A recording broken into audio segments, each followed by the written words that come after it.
खजुरी अरू सबै कता गइक्यो अब हामी दुईटी मात्रै खै कति टिप्नु भएको दिदी खजुरी धेरै टिप्नु भएको रहेछ यहाँ घिनामा लाग्छन्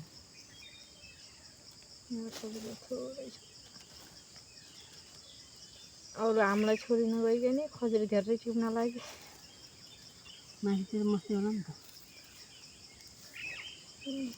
8 बजे आउने अनि त्यो कता गए 8 बजी हेर्नु मेरा त कस्ता राम्रो रसिला टिपेर कि राम्रो आउनु नि म त झार्या त राख्नु पर्यो कागजमा राख्छु कागजमा राख्नु पर्यो झन् बाफ फेला त कागजमा घर लग्न लागि क्या डाँडाका भन्दा तल खोल्सा चिराचारीका राम्रा रसिला हुने रहेछन् क्या माइत पनि लगिदिने हो माइत लगिदिनु पर्यो आमालाई नि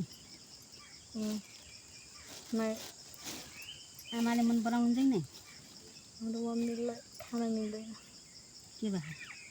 सुगर भएर गुलियो खानु बोरिङ हुन्छ त्यो हो अल्छी चाहिँ तल सासु मम्मीलाई लगिदिनु पर्ला यहाँ माइती टाढा छन् के गरौँ र नजिकमा हजुरको माइत कहाँ हो दिदी सल्यान हो सल्यान कुन ठाउँ हो कालीमाटी कालचे जमदारी भन्ने ठाउँमा हो हजुरको माइततिर घुमाउनु लग्नु होला त आजभोलि जान्न म त दसैँमा जान्छु जान्छु भनिन्छ क्या दसैँमा जान्छु भन्नुहुन्छ आजभोलि त नातिनी फुर्सदै छैन मेरो नातिनी हेर्ने जागिर लाग्नु भएको जे हो काम त गर्नु पर्यो त काम गरे पो खान पाइन्छ त नि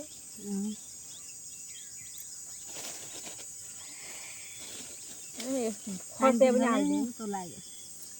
पानी ल्याएको भए हुन्थ्यो पानी बोक्ने गाह्रो हुन्छ भनेर पानी ल्याएन अब के हुन्छ खजुरी 2 किलो त छन् क्या मेरो त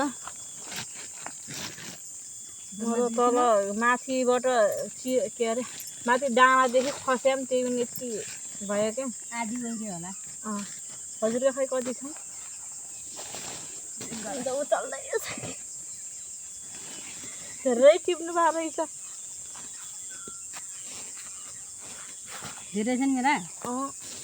10 नम्बर छन् क्या नै 10 नम्बर त होला नि 1 नम्बर त्यो होला छन् क्या 10 नम्बर खाइदिन्छन् भनिन क्या 10 नम्बर छैनन् भनिन मैले तौलिसकेँ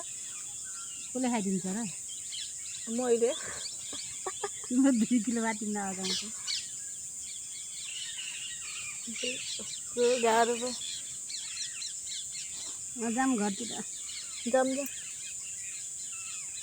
नानी पनि रोइसक्यो अफिस जाने टाइम पनि भइगयो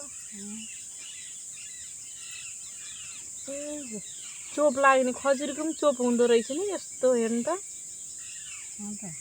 कति राम्रो छ यहाँ खजुरी भएको ठाउँमा यस्तो जाम अरू कता गइसके कि अगाडि छन् कि पछाडि छन्